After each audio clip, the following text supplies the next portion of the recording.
soon fall victims to an unintended consequence of what some people probably think is a game, and it is not.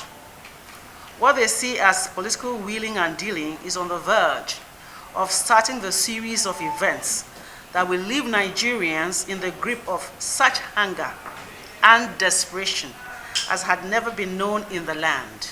Food supply from the northeast had earlier been reduced by Boko Haram terrorists, who happen to have political backers and sponsors.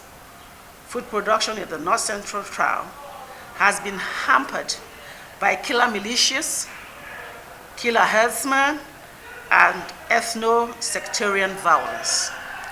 That leaves the Northwest as the last remaining source of certain categories of food crops, and now Zamfara State.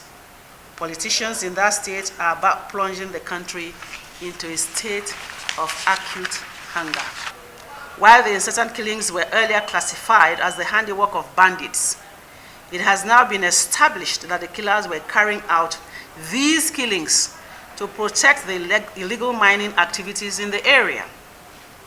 A federal government ban on mining activities in Zamfara State and environs has always sent the killers to commit more acts of violence, apparently on the instruction of their sponsors.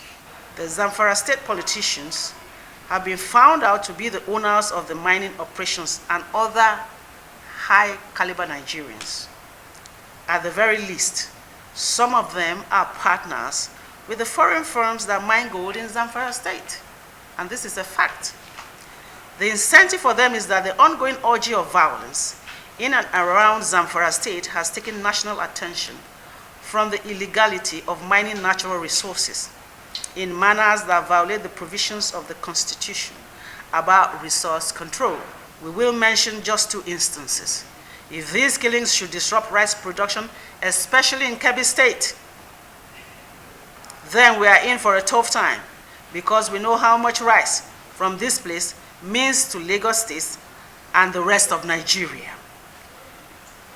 If the crisis impacts tomatoes production, not only will we have to face the crisis of paying so much for so little, we will also face the ugly prospect of job losses in companies that rely on tomatoes from these areas for their production. It is on this note that we call on President Muhammad Buhari to take decisive actions against the alleged masterminders of politically motivated banditry, kidnapping, and the killings, wanton killings, going on in Zamfara State and other parts of the country. These alleged sponsors of the atrocities may be serving and former political office holders in Zamfara State and in the country, to the extent that they threaten the peace of Nigeria. The whole gamut of the applicable laws should be thrown against them.